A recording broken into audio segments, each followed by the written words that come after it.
Estamos en el libro de Lucas. ¿Qué capítulo? 9, dicen los hermanos. ¿9 qué? Lucas capítulo número 9, versículo.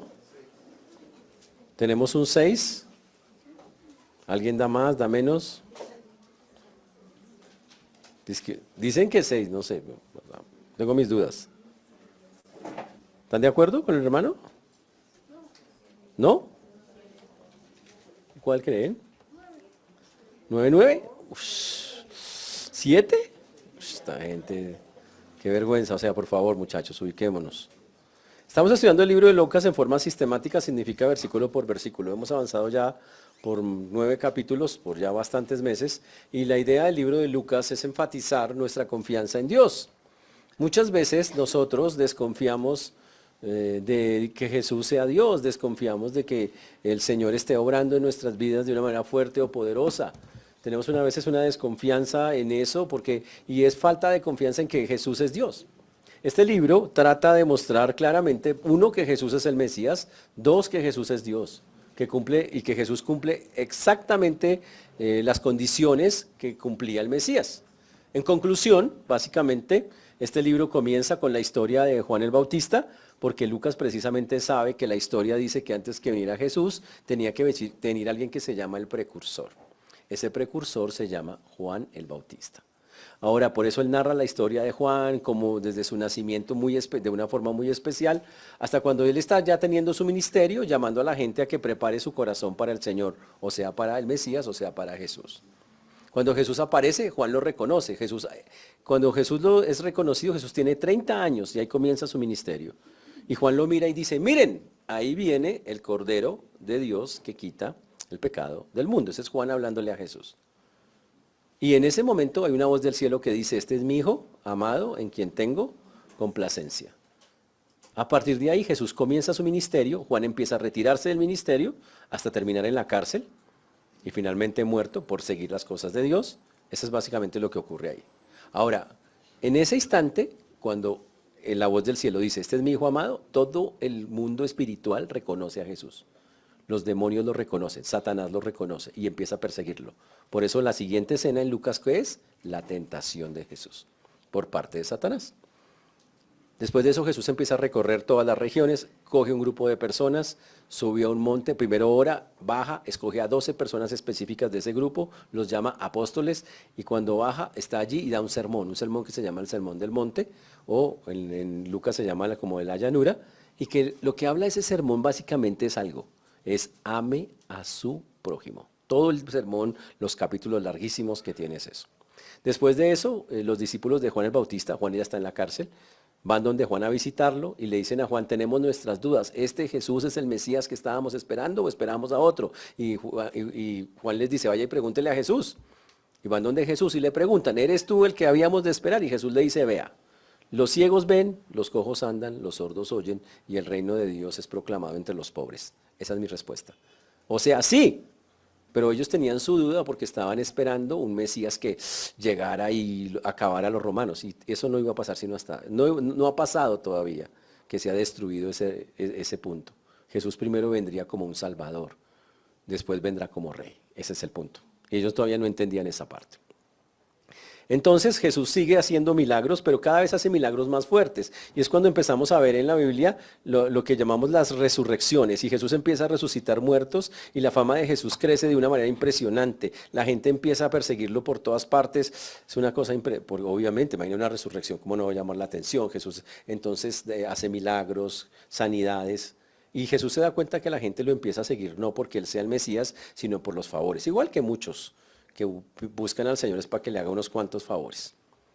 Entonces Jesús viendo eso dice, pues de aquí en adelante ya no voy a hablar más claramente, voy a hablar a través de parábolas, para que solamente me entiendan aquellos que son míos. Y empieza la parábola del sembrador. Ahí es la primera palabra que él expone con respecto a eso. Y entonces, ya dado que es así, ya todos no lo entienden. Pero aún así las multitudes lo seguían porque Jesús seguía haciendo cosas. Jesús empieza a recorrer todas las aldeas y ahora empieza a hacer cosas para mostrar que no solamente es el Mesías, sino que ese Mesías es Dios mismo. Entonces dice que va a cruzar el mar de Galilea en un barco, viene una tempestad y ¿qué hace? Detiene la tempestad, solo Dios detiene tempestades. Llega al otro lado y hay gente endemoniada. ¿Y qué hace? Somete a los demonios, solo Dios puede someter a los demonios. Regresa y cuando regresa sana a una niña y la resucita. Eso solo lo puede hacer Dios.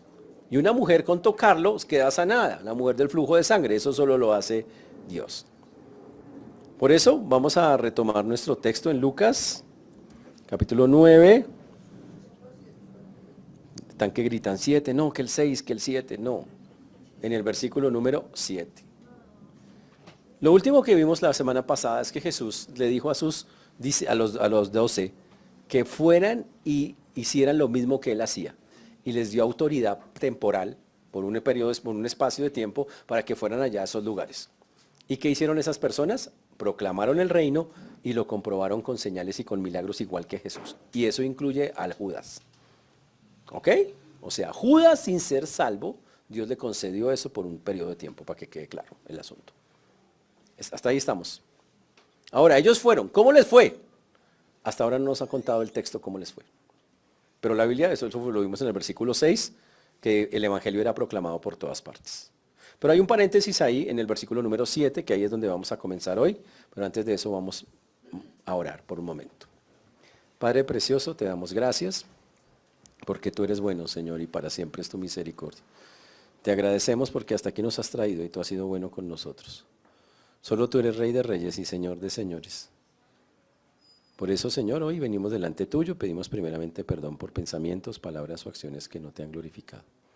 Rogamos nos ayudes, nos guíes, que podamos hablar claramente tu palabra, danos esa sabiduría para hacerlo, que haya corazones dispuestos que puedan recibirlo, para que tu nombre sea exaltado y glorificado.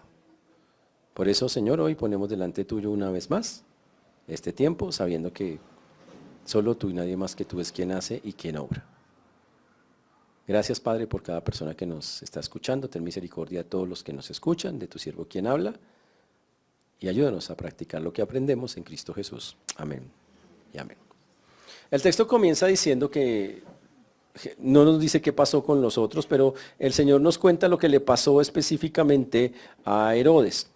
Herodes es el hombre que está gobernando en ese momento la tierra. Dice, Herodes el tetrarca oyó todas las cosas que hacía Jesús y estaba perplejo porque decían algunos, Juan ha resucitado de los muertos. Otros decían, Elías ha aparecido. Y otros, algún profeta ha resucitado, de los antiguos ha resucitado. Y dijo Herodes, a Juan yo lo hice decapitar. ¿Quién pues es este de quien oigo tales cosas? Y procuraba verle. Herodes es un hombre muy malo, o sea, estamos hablando de un hombre de verdad malo, pero con ganas. Estamos hablando de este Herodes, el tetrarca, el que gobernaba una región. Los romanos le daban regiones a las personas y el título que tenía la persona que gobernaba ese lugar era el tetrarca. Y dice que Herodes, el tetrarca, oyó todas las cosas que hacía Jesús. ¿Qué oyó? Hay un hombre que se llama Jesús, que echa fuera demonios, que detiene tempestades, que resucita muertos. Y Herodes, claro, Herodes dice, uy, Herodes empieza a pensar y dice, este tipo puede ser muy peligroso. ¿Se imagina que un tipo así se levante y diga que se va a rebotar contra los romanos? ¿O que nos arme una revuelta aquí en Jerusalén? Entonces él dice, eso es muy peligroso. Y entonces él empezó a maquinar, y dice el texto, que quería conocerle. Estaba perplejo, primero dice el texto, dice acá, y estaba perplejo. Había otra cosa que lo asustaba. Decía, él empezó a escuchar que la gente decía que ese Jesús que hacía todas esas cosas era nada menos y nada más que el espíritu de Juan el Bautista, o que Juan había resucitado. Porque resulta que Herodes, que era un hombre, como les digo, muy malo, había matado hace muy poquito a Juan el Bautista. Entonces Herodes ahora tiene la duda.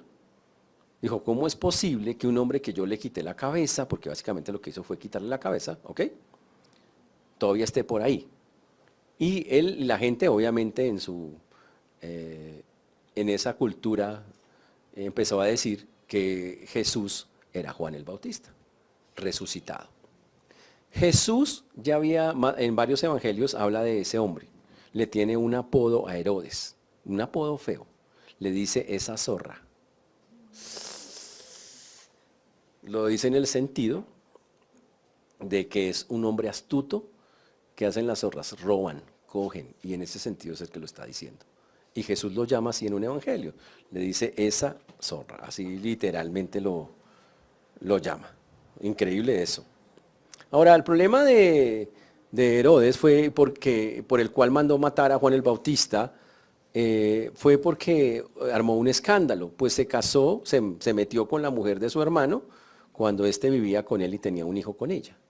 Y así, aunque él estaba casado con la otra y tenía un hijo, él fue y se fue a vivir con ella de frente.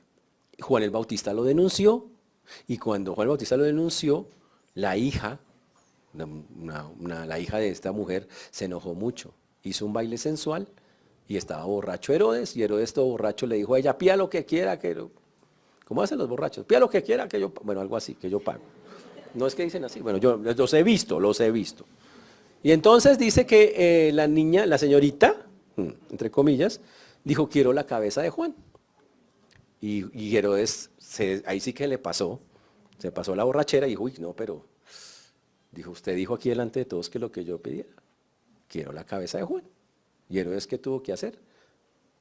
Tráigamela. Fueron a la cárcel, quitaron la cabeza, la pusieron en un plato y se la entregaron a la mujer.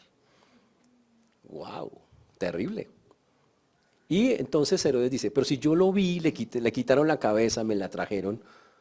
Entonces él empezó a entrarle como una ansiedad, ¿cómo así que este hombre que yo maté ahora está es ese Jesús que anda por ahí haciendo cosas? Y empezó como a maquinar. Básicamente lo que está planteando Lucas acá es que Herodes empezó a inquietarse mucho, ¿será que este es? Y empezó a oír otras historias, a escuchar, cuénteme, ¿usted qué sabe de Jesús? O sea, en pocas palabras, él quería saber quién es Jesús. Y entonces el texto nos dice que decían algunos, Juan ha resucitado. Entonces la primera versión es, usted lo mató, pero Juan resucitó. Y ese Jesús es Juan. Imagínense el susto. Terrible. Entonces él se angustió y dijo, uy, ¿cómo así, Juan el Bautista? La segunda opción es que era Elías. Porque resulta que había profecías en el Antiguo Testamento de que antes de que viniera el Mesías vendría Elías, que resucitaría. Porque Elías, recuerden qué le pasó a Elías. ¿Ustedes sí han leído la Biblia? Bueno, Elías, solo para que ustedes sepan, el Señor se lo llevó vivo, al cielo. Entonces ellos estaban esperando el retorno de Elías. Y efectivamente, entonces ellos decían, entonces otros decían, no, es Elías. Pero había otros que decían, no, ese es un profeta antiguo. No sabemos cuál, pero es un profeta que resucitó. O sea, todos querían decir quién era Jesús, pero ninguno le atinaba a decir era lo que era obvio. Era el Mesías, el Salvador, era Dios, eso sí, ninguno. Increíble. La gente en lugar de mirar las escrituras, que estaba bien claro, y decir, oiga, hace todo lo que hace el Mesías, hace todo lo que hace Dios, pues este es el Mesías, y fuera de eso es Dios. No miraron eso. Y por eso empezaron a inventar estas historias, en lugar de creer lo que realmente tenían que creer, y era que Jesús literalmente era Dios. Ahora Herodes, por eso dice el texto acá, en el versículo 9, y dijo Herodes a Juan, dice, a Juan yo le hice decapitar. ¿Quién pues es de quien oigo tales cosas? Y él seguía muy inquieto y dice acá, y procuraba verle. Y desde ese momento Herodes dijo, yo tengo que conocer a Jesús. ¿Lo va a conocer? Vamos a verlo más adelante, si se enfrenta a Jesús o no. Pero el punto es, él desde ese momento dijo, yo tengo que conocer a ese hombre que llaman Jesús. Yo quiero saber quién es él, tenerlo enfrente y ver eso. Porque él decía, él sentía en su conciencia mucha carga. ¿Será que sí de verdad resucitó? Además era supersticioso, el tipo era una... Ese hombre lo que tenía de increíble era que era un constructor fantástico. Ese tipo construyó unas cosas maravillosas en su época. Palacios, cosas únicas, muy bonitas en las que gastó muchos años y mucha plata. Pero tenía ese problema. Él sentía que cualquiera podía quitarle su trono y de una vez decía, que quiero conocerlo, pero normalmente era para matarlo. Y cosas así. Muy bien. Hecho ese paréntesis, entonces, Lucas nos cuenta lo que pasó con los 12 que se fueron. Lucas dice, ¿sí saben qué pasó con los 12 muchachos que mandaron por allá, que Jesús mandó con poder por toda la región, no? Pues primero, duraron un rato, porque recorrieron muchas aldeas. O sea, eso no fue que en 2 días, no. Duraron varias semanas, recorrieron. Pero cuando regresaron, este es el informe. versículo 10.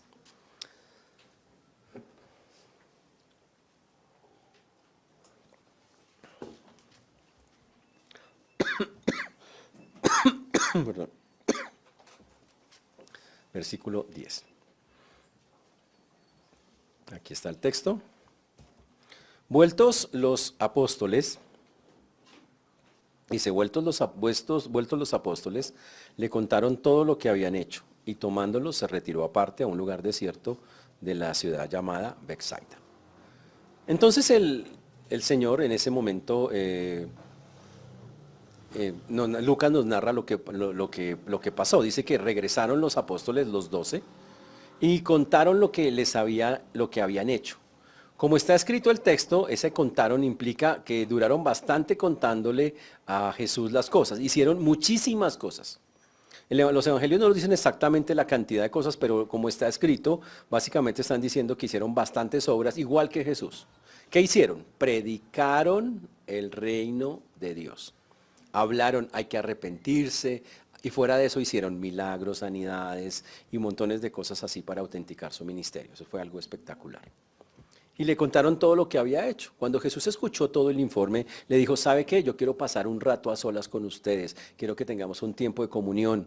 Los 12, él con los 12. Y entonces dijo, vámonos a un lugar desierto. Y se fueron a un lugar, a una ciudad llamada Betsaida. Betsaida queda en el lago de Genesaret o mar de Galilea. Es una ciudad que queda sobre ese lago. En esa ciudad, es una ciudad muy poblada, pero había alrededor lugares desiertos. Jesús le dice a sus discípulos, vayámonos para allá al lugar desierto, estemos allá un rato, tengamos comunión. Y efectivamente el deseo de él era pasar un tiempo con ellos. Jesús es alguien que le gusta pasar tiempo con su gente. Betsaida significa la casa de pescadores, era un lugar donde había muchísimos pescadores. Pero Jesús tiene un problema, es muy famoso. Y cuando usted es famoso, ¿sabe qué le pasa? La gente lo sigue. Vamos al versículo número 11. Versículo número, espera un segundito, 11. En el versículo número 11, el texto dice, y cuando la gente lo supo, le siguió y les recibió. Uy. Ahora, esto está en los 4 evangelios, esta escena de lo que vamos a ver acá. Resulta que Jesús llega a Betsaida y de una vez se va con los discípulos. Pero en ese tiempo, increíble, sin WhatsApp, había gente muy comunicativa. Y la gente muy comunicativa dijo, Jesús está por acá otra vez. ¿Y sabe qué hizo la gente según los otros evangelios? Jesús, para evitar la gente, se subió a la barca con los 12 y empezó a irse por el lago de Genesaret, por un borde. ¿Y sabe qué hizo la gente? Se fue corriendo por todo el borde para ver dónde paraba Jesús. Y claro, pues el barco va más rápido que la gente. Avanzaron, pero vieron el barco donde parqueó. Y allá llegaron. Si usted fuera Jesús, ¿qué haría? Usted acaba de hacer varios viajes. Jesús acaba de estar haciendo ministerio, lleva un día muy ajetreado. Y ahora encima baile, si usted quiere huir de la gente para estar, como tener una comunión, un tiempo especial, y lo que encuentra es un montón de gente persiguiéndolo. ¿Y qué hizo Jesús? ¿Qué les dijo? Ustedes sí son de lo peor, denme tiempo, denme espacio. No. ¿Qué dice el texto? El texto dice, Él les recibió. ¿Por qué Jesús hace eso? Uno, porque es amor, es misericordia. Y esa es la parte que tenemos que tener clara, súper clara. Jesús dice, el que a mí viene, nunca lo echo fuera. Jamás Jesús va a echar fuera al que lo busque genuinamente. Eso es algo increíble. Y por eso no los podía echar fuera. Interesante eso. Y cuando los recibió le dijo, bueno, ya están aquí, ni modos. Vengan, siéntense, Jesús todo tranquilo, con todo amor. Dice acá que les recibió y les hablaba del reino de Dios. Y empezó a hacer lo mismo que venían haciendo sus discípulos. Empezó a hablarles del reino de Dios, muchachos, hay que arrepentirse, que tenían que buscar al Señor de verdad, que tenían que de verdad cambiar sus vidas. Y empezó a hacer eso. Y fuera de eso, dice el texto, y sanaba a los que necesitaban ser curados. Y obviamente la gente, ¿por qué acudía la gente a Jesús? Pues porque Jesús podía hacer algo por esas enfermedades, con las cosas que los tenían agobiados. Y escuchaban la fama de Jesús y decían, si no puede Jesús, ¿quién? Y entonces corrían con sus enfermos, iban allá esperando que en algún momento el Señor los sanase. ¿Y sabe qué hace Dios en misericordia? Aunque Él sabe que ellos no lo siguen por las razones correctas, por apuro amor al Señor, ¿sabe qué hace? Los sana. Eso se llama la misericordia de Dios. A pesar de que el ser humano no busca a Dios por las razones correctas, Dios dice, de todas maneras voy a ayudarte. Y los ayudó y dice que sanó un montón de gente ahí en ese sitio. ¿Y qué demostraba con eso? Pues que Él era Dios. Pues que Él era Dios. Y hasta ahí todo muy bonito, muy especial. Hasta que eso fue por la mañana y el día empezó a pasar. Jesús, la gente no se cansaba con Jesús. Jesús era alguien que cuando hablaba la palabra de Dios, todo el mundo era, ¡ah! Y ahí escúchenlo, escúchenlo, escúchenlo, y nunca se le soltaban. Y obvio, se empezó a hacer de tarde. Y aquí viene la parte increíble. En el versículo 12 dice, pero el día comenzaba a declinar. Vamos a poner el texto. Pero el día comenzaba a declinar, dice el texto, y acercándose a los 12, le dijeron. Ahora, usted tiene que imaginarse la escena. Son las 5:30 de la tarde, va oscurecida, empieza como ya el sol a ocultarse. Y entonces los discípulos, los 12, que son todos espirituales, dicen, se está haciendo de noche. Esta gente no ha comido, viene con nosotros. Primero nos vinieron persiguiendo por toda la orilla, ahora ya llegaron allá. No han comido nada en horas y ya es de noche. ¿Y dónde van a...? El problema para ellos no era dormir. Las personas de esa época sabían dormir en el campo. No era raro, era fácil encontrar lugares para dormir, entre comillas. La gente llevaba sus cobijitas, era como, pues no había sleeping, pero la gente tenía sus sleeping de la época, para que me entiendan, ¿sí? Era fácil ubicarse, dormir, pero comer no. Entonces los discípulos muy inteligentes, supremamente inteligentes, llegan y dicen, van y le dicen a Jesús, la forma en que está escrito es como una orden. Le dicen, Jesús, ya es hora de que tú cojas a esa gente y la despidas, que se vayan por allá a sus aldeas y que a los campos de alrededor y que se alojen y que encuentren alimentos por allá, porque aquí estamos en un lugar desierto. Señor, por favor, dígales, están diciéndole así, no le están diciendo, no le están preguntando nada a Jesús. Le dice, Jesús, mande a la gente para que se vaya ya y que duerman por allá y coman por allá, porque ya es muy tarde. Y uno diría, uy, pues tienen razón, es que la gente aguantando hambre, eso es como complejo. O sea, uno lo mira y dice, pues no parece tan malo, ¿será? ¿Dónde está lo malo de eso? Ahora, primero está en la forma en cómo le hablan al Señor. La forma en que está escrito es casi como una orden, despide, mándelos, sáquelos de aquí. Señor, dígales ya que se vayan de una. Wow. Y eso tiene que recordarnos algo a nosotros, algo muy serio. La verdad, la idea de usar ese pasaje tiene que ver precisamente con algo que a veces le está pasando a los discípulos y obviamente nos puede pasar también a nosotros. Nosotros no somos diferentes a ellos en muchas cosas, es una cosa impresionante. Algo que los discípulos no tuvieron en cuenta, algo que los discípulos pasaron por alto y que es algo complejo. Se pusieron a decirle a Jesús qué hacer. Los discípulos, miren, ahora miremos las dos perspectivas. La perspectiva de los discípulos, miremos quién tiene cara de discípulo y quién tiene cara de Jesús. Los de aquí, caras de discípulo, eso sí se nota que... En cambio, los de aquí tienen cara de Jesús, o sea, sí, pues, más espirituales. Los discípulos llegan y miran a la gente y dicen, uy, eso la gente es un problema súper serio, tenaz. Ahora, la vaina es que eran 5.000 hombres más las mujeres y los niños. Entonces, cuente cabeza, son por ahí 15.000 o 20.000 personas ahí. Entonces, los discípulos ven eso y dicen, uy, no, eso es un poco de gente con hambre, un valle repleto de personas hambrientas. No, no, no, no, no. Y dice, ¿qué tal se nos reboten y qué? Que no nos dan de comer, que no sé. Y entonces se inquietaron. Wow.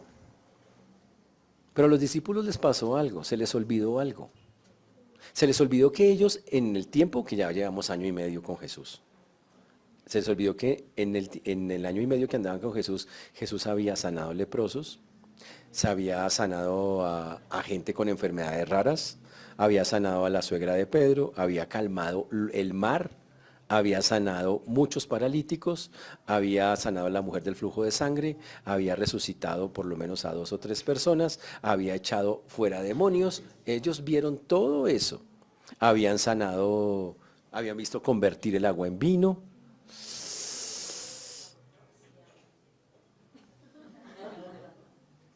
Eso no lo habían visto, pero habían, ellos habían visto un montón de cosas. ¿Y sabe qué?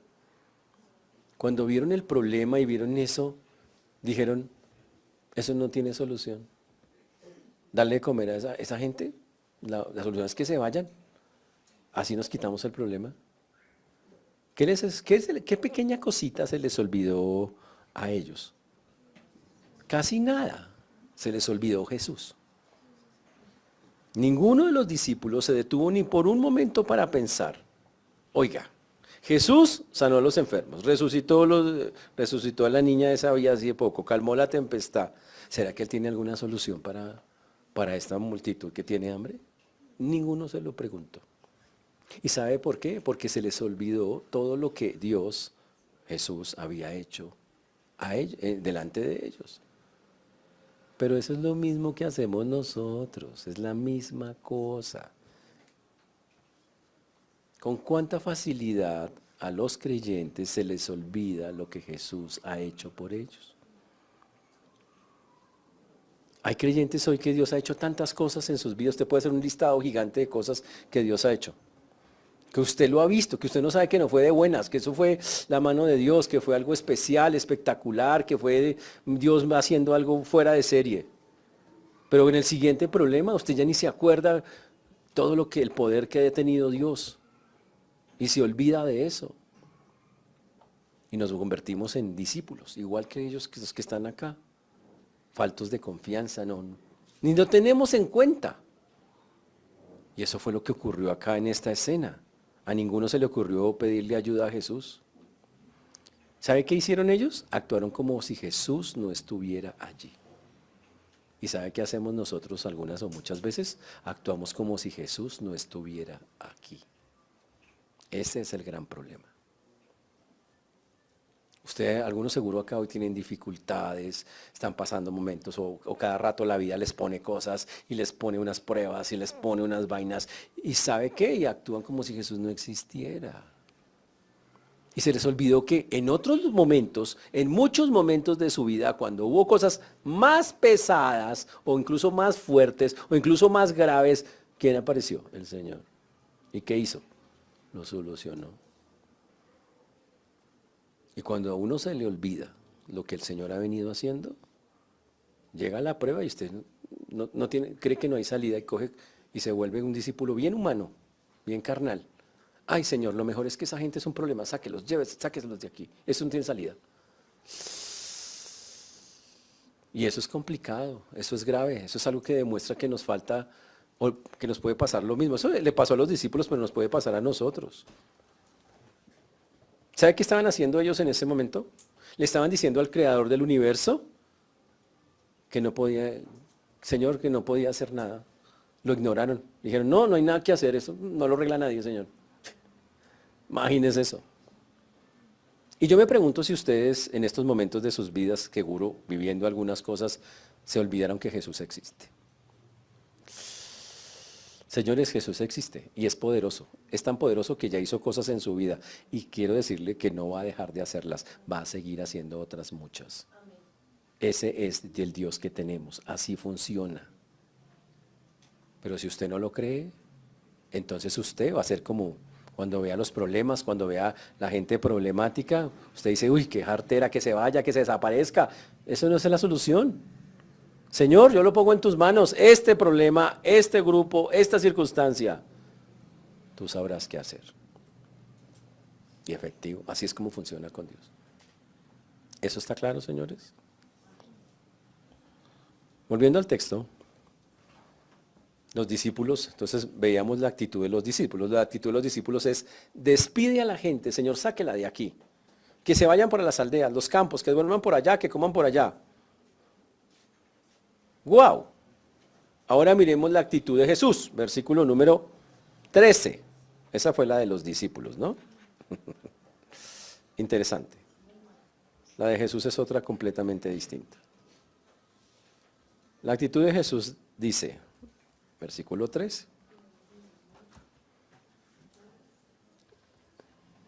Dice, Él les dijo, dadles vosotros de comer. Jesús dice, no, denle ustedes de comer. Claro, ahora, volvemos otra vez al punto. El creador del universo le dice, denles de comer. Ellos que debieron haber contestado en ese momento. Bueno, si Jesús, el creador del universo, el que ha hecho todos esos milagros, esas sanidades, dice que hay que darles de comer, es que porque debe haber alguna manera que le podemos dar de comer. Pero no, no dicen eso. Y entonces ellos todos, humanistas, responden. Dijeron ellos, no tenemos más que 5 panes y 2 pescados, a no ser que vayamos nosotros a comprar alimentos para toda esta multitud. Pues dicen, pues, dice, o sea que qué, Señor, que les demos de comer, pero si no tenemos sino solo 5 panes, y para los que quieren saber, son panes de cebada, ¿ok? La gente dice, ¿y en qué panadería? Bueno, panes de cebada. Y lo de los pescados, la gente me preguntó, ¿y ese pescado era cómo? Y la Biblia dice, era ahumado, o sea, a la brasa. ¿Listo? Y eran pedazos, no era el pescado entero, pedazos de pan, pedazos de pescado. Y dice que, ¿cómo reunieron eso? Pues ellos, Jesús les dijo, ¿cuánto hay? Y la gente empezó a buscar y entre esa multitud no encontraron sino, imagínense eso. O sea que todos eran personas muy humildes, no tenían cosas. Y había solo 5 panes y 2 pescados para toda la multitud. Entonces a ellos se les ocurre en su poca espiritualidad, dicen, pues entonces tocará ir a la panadería y comprar una cantidad de pan para toda esta gente. Vamos a la panadería Bethsaida. Sería más o menos lo que están pensando. Otros evangelios narran que dijeron, eso nos va a salir, no sé quién dijo debe ser Judas, ¿no? Dijo, eso nos va a costar como 200 denarios, Señor. O sea, 200 días de trabajo. Obvio que no tenían 200 denarios. Pero hicieron la cuenta y dijeron ellos, entonces será ir a comprar por las aldeas por allí, nos a rebuscar y para traer, para darle de comer a toda esta gente. Porque increíblemente para nosotros a veces el que Dios actúe de una manera espectacular o casi sobrenatural no cabe en la cabeza. Siempre tenemos que tener ideas humanas, y cómo Dios va a actuar así, algo que supuestamente nosotros entendamos. Pero lo que nos hemos olvidado es que en su vida y en la mía Dios ha actuado muchas veces de una manera que no es explicable con razones humanas. Y eso es algo complejo. Y cuando se nos olvida, estamos ignorando a Dios. Ahora, esta respuesta que Dios les dice, denles de comer, ellos le dicen que van a ir a comprar pan, pues eso es una respuesta que demuestra claramente que no habían todavía ellos mismos. Herodes no quiere saber quién es Jesús. Estos andan con Jesús y todavía no entienden todo lo que implica quién es Jesús. No la captan todavía, a pesar de que ellos sí están andando 18 meses seguidos con Jesús. Increíble eso. Entonces el texto nos dice que ellos siguen maquinando cómo iban a comprar las provisiones con solo 5 panes y 2 peces, ¿ok? Y entonces alguien nos da la cuenta, versículo 14. Alguien le dio por ponerse a contar la gente en el versículo 14. Y el texto dice que eran como 5,000 hombres. Eso sin contar a las mujeres y los niños, dicen los otros evangelios. Eso significa 15,000, 20,000 personas que estaban ahí teniendo hambre. Jesús, ahora, ¿qué hizo Jesús cuando le dieron esa respuesta? Eso es algo muy chévere. Jesús no dijo, ustedes sí son de lo peor, ¿no? Todo lo que me han visto hacer. Jesús podía haberle dicho, oiga, es que ustedes no saben quién soy yo. Él podía haber dicho eso. Miren todo lo que, o sea, les podía haber hecho la lista, decirle, oiga, no. Jesús es muy respetuoso, guardó silencio y se puso a dar instrucciones. Y el texto dice que hizo esto. Entonces dijo a sus discípulos, hacedlos sentar en grupos de 50 en 50. Ush. Hacedlos sentar en grupos de 50 en 50. O sea, hay que entender qué pasó. La multitud estaba toda esparcida en ese campo. Y Jesús iba a hacer algo especial y dijo, hay que organizarlos para lo que voy a hacer. Y haga el favor, me los hacen en grupitos de 50. Y entonces empezó a organizarlos. Y en ese prado empezaron a quedar los grupos de a 50 con esas cosas. Y el texto dice que todos eran muy juiciosos. Versículo número 15. Así lo hicieron haciéndolos sentar a todos. Y el texto en el 15 dice que efectivamente, muy juiciosamente, así lo hicieron, haciéndolos sentar a todos. Y todos quedaron juiciosos, calladitos, pero con hambre. ¿Ok? ¿Está claro? Todos en sus grupos, pero con hambre. No, hasta ahí no ha pasado absolutamente nada. Ahora lo que vemos es, Jesús tenía un poder de convocatoria increíble, la gente le obedecía, pero después ocurrió el milagro y hay que entender cómo fue que ocurrió específicamente el milagro. Cuando Jesús recolecta los 5 panes y los 2 peces, una cosa muy interesante, ellos tenían unas cestas o unas canastas que normalmente acostumbraban cargar cosas. Ahora, Jesús tiene a toda la gente al frente. La gente está sentada. Ellos están parados con los discípulos, le pasan la tortilla, el canasto ese de mimbre, por decirlo de alguna manera, pero no es un canasto abierto, es una cosa plana más bien, como una bandeja. Y ahí está.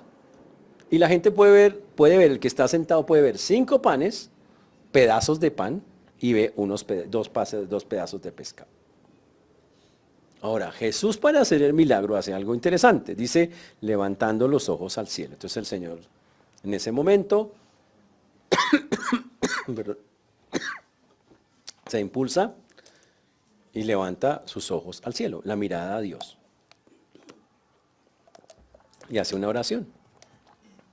Dice acá que levanta los ojos al cielo, los bendice. Y dice que en ese momento él dice, Señor, la palabra bendecir ahí significa acción de gracias. Dice, Señor, te doy gracias por lo que vas a hacer. Te doy gracias por estos alimentos. Básicamente está orando por los alimentos. Te doy gracias por estos alimentos. Ahora, usted tiene que ver la cara de las 12 bellezas que están viendo en su corazón preguntándose, son las 2 panes, o sea, por favor, o sea, ¿cómo va a ser eso? Pero ahí están. Ahora, usted tiene que ver la cara de la gente sentada. Todos como, pues sí, como si. Ahora, Jesús, no lo dice el texto, pero lo tuvo que hacer así. Tuvo que recoger canastas así, bandejas de mimbre, por todas las que habían traído había por ahí. Y empieza él a hacerlo. Y el texto dice que bendice. Le dice hablar bien. Significa acción de gracias. Le da gracias a eso. Y todos podían ver cómo Jesús oraba. Y entonces casi podemos decir que los pedazos de pan y los panes y el pescado, los 2 pescados le cabían en la mano. Y la gente podía ver que no había más que eso. Pero de pronto Jesús empieza a repartir. Y aquí está diciendo algo. Jesús tenía un pan acá. 5 pancitos, y normalmente se parten para repartirlos. ¿Y sabe qué hacía Jesús? Sacaba el pan, que la gente veía, no sé dónde lo puso, pero lo tenía en la mano, lo partía y el pan quedaba otra vez igual. Y empezaba a hacer, y hágale. Y empezaba a llenar la canasta. Y el pan seguía, así es como lo muestra. Dice, partía y repartía, y partía y seguía saliendo el pan. Y el pescado, lo mismo, cogió el pescado y empezó. Lo colocó acá y salía otro pescado. Y colocaba ese y salía otro. Y empezó a repartir y todos. Increíble. Como está escrito, significa partía y seguía partiendo continuamente. Obviamente eso es una multiplicación de panes y peces. ¡Wow! Ahora, ¿por qué el Señor lo hizo así? Precisamente para que nadie dejara de recibir. Al hacerlo en grupos de 50, ¿qué hubiera pasado si toda la multitud esté ahí? Pues que unos cogen más y otros menos, pero resulta que ese era un grupo que había gente que comía mucho, como por ejemplo, ¿quién aquí? No. Gente que comía poco, había niños, niños que comían porciones más pequeñas. Entonces, era increíble, para que nadie se quedara sin nada. Por eso el Señor los dividió para que no hubiera, ay, todos en manada, venga a mí, madre. Nada, repartió bandejas para todos. Algo increíble. Eso tomó un buen tiempo. Ese es un milagro que sí, chévere haber estado allá. Si lo hubiéramos filmado, increíble ver por lo menos 40, 50 minutos Jesús haciendo así, sacando pan de donde no hay pan y sacando peces de donde no hay peces. Pero que eso fue lo que hizo. Y sácalo y sáquelo y sáquelo y no paró. Ahora, obviamente ahí no había mesas adornadas ni nada de esas cosas. Toda la gente comió en lo que había, en las bandejitas que lo traían y con la mano. Usted dice, ¿y las medidas de bioseguridad? No, no había medidas de bioseguridad. Ni servilletas, nada, como que cogió. ¿Pero puede tener alguna contaminación el pan del cielo? Pan directo de la panadería celestial. Pescado sacado directamente de Dios mismo. ¿Qué contaminación va a tener eso? ¿Ninguna? Qué bendición, ¿no? Que usted diga, yo me comí un pan del cielo. O un pescado celestial. Uy, es una cosa increíble porque uno pudiera dar ese testimonio, ¿no? Pues estas 15,000 personas comieron eso. Ellas podían decir, Dios me alimentó. Dios sació mi hambre, mi sed. Él lo hizo. Y si hubiera habido 30,000, ¿sabe qué? Hubiera habido para 30,000. Y si hubiera habido 50, hubiera habido para 50. No había vajillas, no había nada. Todo se hizo humildemente. Y ellos recibieron esa provisión. Y dice la Biblia que todos recibieron lo necesario. Que todos comieron. El texto dice y todos quedaron satisfechos en los evangelios. ¿Significa no fue, uy, yo quedé con hambre? No. No pasó eso. La comida fue suficiente. Suficiente. De 5 panes de cebada y 2 peces ahumados. ¿Quién puede hacer eso? Solamente Dios. Solamente Dios. El texto termina diciendo, versículo 17, y comieron todos y se saciaron y recogieron lo que sobró, dice el texto, 12 cestas de pedazos. El Señor sirve, todos comen, se sacian, o sea, se llenan hasta donde aguantaron. Y Jesús dice, no hay que desperdiciar la comida, recójanla y recogen de vuelta 12 canastos, 12 bandejitas llenas de comida. Obvio que seguro la guardaron o la repartieron entre los que estaban allí. Eso es algo espectacular, sobró. Con Dios siempre sobra, eso es algo muy interesante. Ahora, lo importante de este texto que estamos mirando, lo que tenemos que mirar como una aplicación a nuestras vidas, es que Dios, ¿por qué nos olvidamos de Dios en los momentos complicados? ¿Es que se les olvidó lo que Dios hizo ya por nosotros? Ahora, pregunto, si Él puede alimentar con 2 peces y 5 panes a 15,000, 20,000 o 30,000 personas, ¿será que un problema suyo es como muy grave para Él? ¿Como muy difícil? ¿Será que le puede quedar grande a Dios algo así? Interesante eso, ¿no? ¿Y qué pasó con los 200 denarios? Pues no hubo que usarlos si los hubieran tenido. O sea, terminaron el día con la misma plata y 12 cestas. Así es con Dios. Cuando Dios quiere hacer algo, ¡wow! Y el Señor alimentó estas 15,000 personas. Y yo le pregunto, ¿cuál es su necesidad actual? Que usted ve como un problema. Y yo quiero explicarle dónde está el problema de nosotros. Y qué es lo que nos toca hacer. Y obviamente hay que dejar claro que el Señor obró así porque esa fue su voluntad. Que nosotros a veces vamos a tener un problema, una necesidad, y el Señor dice claramente, básicamente este texto dice, frente el problema. no dice que lo evada, dice frentéelo. ¿Cuál va a ser el resultado? A veces va a ser algo como esto, fantástico, el Señor obró y salimos al otro lado y salimos con ganancia de más, nos fue súper bien. Otras veces el Señor no va a solucionarlo como nosotros queremos, pero va a estar ahí. Eso usted puede contar con eso. Y cualquiera que sea el resultado, vamos a tener que decirle muchísimas, pero muchísimas gracias, Señor. Gracias por estar ahí, por estar con nosotros, gracias por hacer lo que haces. Pero quiero mostrarles cuál es el problema que tenemos nosotros. ¿Por qué necesitamos en esos momentos acudir al Señor? Porque ya hemos visto que el problema es que la gente se le olvidó que el Señor existía. Dejaron de contar con Él y se enredaron. Nosotros somos seres humanos limitados en sabiduría, limitados en energía, limitados en paciencia, limitados en tiempo. Necesitamos llenar una alberca y tenemos un baldecito, un vasito así chiquito. No tenemos para más. Nosotros no tenemos nada más como seres humanos.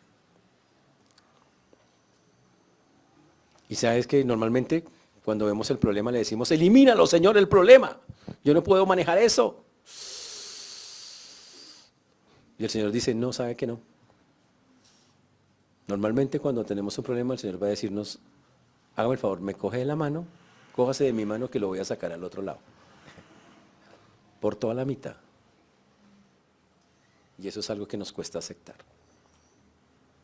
Pero Él dice, ¿sabe qué? Nos vamos a ir hasta allá. Pero Señor, es que eso se ve, ahí no hay salida.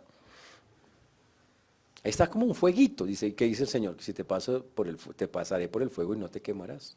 Pero Señor, hay como un río y barro. Y dijo, pero si te pasas por las aguas, no te ahogarás. Ese es Dios. Pero la pregunta es si usted le cree. Porque esto es un asunto de fe y de confianza en Él. Yo no tengo las riquezas, pero Él las tiene. Yo no tengo los recursos, pero Él la tiene. Yo no tengo la paciencia, pero Él la tiene. Yo no tengo la fortaleza, pero Él la tiene.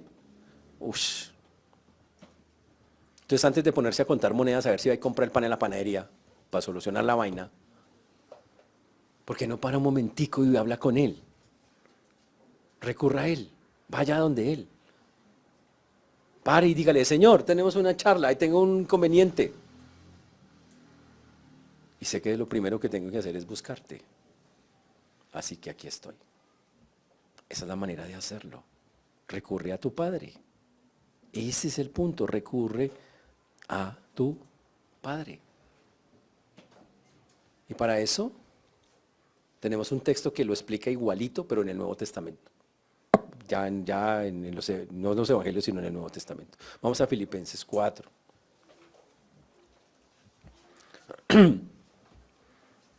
Filipenses, capítulo 4.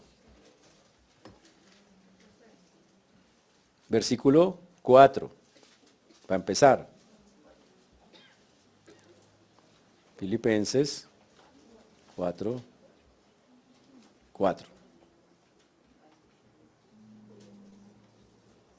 ¿Qué dice Filipenses 4:4? Regocijaos en el Señor mientras todo va bien. Ahí no dice eso. Dice regocijaos en el Señor ¿cuándo? Siempre. Usted dice, uy, no, pero ¿cómo? Es que hay momentos. A ver, cuando Dios dice algo es porque se puede hacer o no se puede hacer. Ah, bueno, si Él lo escribió es porque es posible hacerlo. Dice regocijaos en el Señor siempre, no a raticos. Pero vamos al versículo 6. Ahora, ¿cómo me puedo regocijar? ¿Cómo puedo estar tranquilo? Y Él da la fórmula en el versículo número 6, que lo voy a colocar en pantalla. Por nada estéis afanosos, sino sean conocidas vuestras peticiones delante de Dios con toda oración y ruego con acción de gracias. ¿Tiene algo que lo está afanando? Algo que siente que no se puede, que es muy difícil. Pues listo, somos seres humanos, eso pasa, tranquilo. Pero ¿qué dice el Señor? ¿Qué dice ahí? Nada. Ahora, donde está la palabra nada, ponga su problema. Nada, no hay una sola cosa que Dios no pueda coger. ¿Qué dice? No se afane. Dice, ¿qué hacer? Sean conocidas vuestras peticiones delante de Dios. Vaya delante de Dios, que es lo mismo que nos pide el Señor. Acuérdese de mí, yo estoy vivo. Yo trabajo para ustedes. Y vamos delante de Dios. Dice, sean conocidas sus peticiones delante de Dios con toda oración y ruego. Ore, clame, ruegue significa bótese al piso si es necesario y hable conmigo. Y dígale, estoy desesperado, desesperada, llevado, me siento terrible, dígale lo que es, con sentimiento. Pero el punto es acá, dígaselo. Pero hay una condición. Está ahí en el versículo. Ahí dice que le digamos al Señor con toda oración y ruego pero dígale gracias. Damos un ejemplo esta mañana, es decir, usted se levantó esta mañana y se da cuenta que de los 7 dolores que tenía ayer, todos están ahí, todos. Pero le amaneció uno nuevo. El regalo del día es un nuevo dolor, uno que usted no había sentido, el 8. Y usted se inquieta. Pero me enfermo de una vaina, y ahora me enfermo de la otra, y ahora esto, y ahora... ¿Y sabe qué tiene que hacer? Entonces usted ahí todo con los 7 dolores, medio torciéndose con el dolor, se arrodilla, se sienta como quiera, no importa. Dice, Señor, nuevamente pongo mis enfermedades delante tuyo y te doy gracias por esta nueva. Ya te había dado gracias por las otras 7, ahora te quiero dar gracias por esta que ahora colocas. Ahí dice que así es que tiene que ser. Dice, pero ¿cómo le voy a dar gracias por algo que me duele? Porque resulta que el Señor dice, tengo que ser agradecido con cada cosa que Dios envía, con lo bueno y con lo malo. Bueno, Señor, gracias, tendrás algún plan. Es doloroso el plan para mí, pero tienes un plan, seguro, y es bueno. Así que te agradezco. Y le tengo que dar las gracias. Dile, gracias, Señor. Lo pongo, esta nueva enfermedad, la pongo a tus pies una vez más.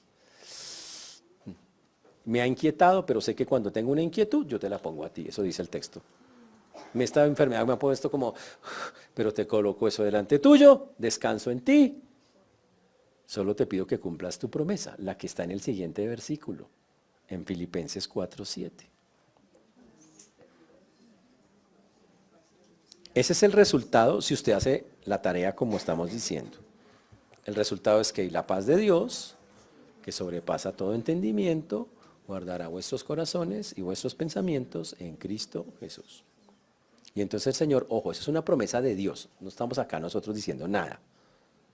Él dice, usted ora, le entrega el nuevo dolor, lo que sea que le llegue a la vida, le dice, Señor, esto me duele, llora, patal, lo que quiera, ruega, lo suelta con Dios y le dice, gracias, Señor, porque tendrás algún plan. Entonces Dios dice, entonces Dios, puede que no te quite el dolor, ni las 7 plagas, ni las 8, ni las 8 enfermedades. Pero ¿sabes qué voy a hacer? Te voy a dar una paz a pesar de lo que sientes y de lo que tienes, que sobrepasa todo entendimiento. Un descanso acá, estás conmigo, Señor. Sí me duele, pero tú estás conmigo. Y me enseña cómo sobrellevar eso. Y esa es la aplicación de lo que estábamos viendo en el texto. Los discípulos dijeron, no hay salida. Jesús dice, sí hay salida. Si yo estoy, hay salida. A veces voy a quitar todo eso, si quiero quitarlo. A veces voy a suplir lo que usted quiere, si quiero suplirlo. A veces no le voy a quitar nada de lo que me pidió que le quitara, pero voy a estar con usted y le voy a ayudar a sobrellevar eso. Pero en todas, si usted se mete conmigo, yo le voy a dar mi paz, mi tranquilidad. Y no dijo Jesús, mi paz os dejo, mi paz os doy. Y usted se volteaba y saludaba, hermana, paz, sea la... No, usted no hacía eso. En ese momento. Así es como hacíamos, ¿no? Pero ¿sabe qué significa mi paz os dejo, mi paz os doy? Es usted me deja sus cargas y aunque no se le vayan, yo le hago tener una vida descansada a pesar de lo que esté viviendo. Eso es la paz. Paz no es ausencia de conflicto en la Biblia. Termino con esto. Paz en la Biblia, para que entendamos el texto, es un cuadro, hay un cuadro que se llama Paz, un mural, que es una tormenta gigante, una tormenta impresionante. El mural es árboles caídos, rotos, todo doblado. Esa es la paz. Y se llama paz semejante cosa. Entonces, claro, le preguntan al autor, ¿y usted por qué le puso paz a ese cuadro? Eso es una tormenta terrible. Y entonces el autor dice, mire el árbol que está, hay un árbol que está partido de una parte, mire la parte que está en pie todavía. Mire bien, ¿qué hay en la rama número tal de ese árbol? Entonces el tipo dice, hay un nido. ¿Qué hay en el nido? Hay un pajarito. ¿Qué está haciendo el pajarito? Durmiendo. Eso es paz con Dios. No es que la tormenta se vaya, es que yo puedo descansar en paz así el mundo esté cayendo. Así funciona. O no tuvimos paz el otro día que esta vaina empezó a moverse aquí en pleno servicio. Eso es paz. Se puede mover la tierra, ¿sabe qué? Y usted, bueno, Señor, mi corazón está confiado en ti. Ya. Por eso quiero preguntarle, ¿así es su vida? O más bien su vida es más bien como muy ansiosita, como muy llena de ansiedades y de cosas. Por eso hemos cantado acá muchas veces esa canción que dice, de paz inundada mi senda esté, o cúbrala un mar de aflicción, cualquiera que sea mi suerte diré, estoy bien, tengo paz, gloria a Dios. Y así tiene que ser. Entonces quiero invitarlos a que durante esta semana de práctica, ¿no sabían que cada semana es una semana de práctica con el Señor? ¿No sabían? Les cuento. Esta semana es una semana de práctica, significa van a tener que tendremos que aprender a reaccionar así como el Señor está diciendo que debemos reaccionar. Hagamos nuestra parte, Dios hará la suya. Yo reaccioné bien y ¿qué me promete Dios? Paz en medio de la tormenta. Y quiero animarlos a que empiecen a orar de esa manera, amén. Por eso terminamos diciendo que el Señor nos ayude, que aprendamos que dejemos de quitarlo cuando tenemos un problema de la ecuación. Él es el primero que tiene que estar en la ecuación. Decirle, Señor, tengo esto inmediatamente. Yo no le veo salida, pero tú eres Dios. Así que lo pongo delante tuyo y espero que tú obres como tú quieras, Señor. Amén. Vamos a ponernos de pie y vamos a orar.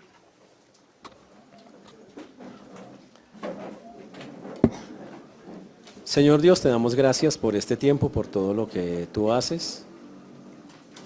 Te agradecemos. Gracias porque hasta aquí nos has traído y has sido bueno con nosotros. Rogamos, Señor, que tú obres en cada vida, en cada corazón, como solo tú lo puedes hacer. Gracias, Señor, por tu mano preciosa. Gracias por tu mano maravillosa. Gracias por cada cosa que pasa. A veces no nos gustan, pero tendrás un plan. Señor, quien está contigo puede estar confiado, porque tú no desamparas al que te busca. Gracias por tu misericordia, Señor, porque aunque muchas veces los motivos no son los correctos, tú siempre estás al cuidado, Señor, de tus hijos, por amor y por misericordia. Ayúdanos a entender que tendremos que vivir vidas en la cual nos regocijamos siempre contigo. Ayúdanos a llevar cada cosa a ti, a descansar en ti y a darte las gracias, Señor, a pesar de lo complejo que puede ser eso. Ayúdanos a que podamos enseñarle a otros que esa ansiedad que tienen, el Señor la puede calmar, conociéndolo, metiéndose con Él, confiando en Él. Y para todos los que son creyentes, ayúdanos a no olvidar todo lo que has hecho, las montones de cosas que has hecho, y que deben ser como el aliento, el alimento, para seguir confiando cada día más en ti. Por eso dejamos en tus manos lo que hoy hemos visto y lo hacemos en el nombre de Jesús. Amén y amén.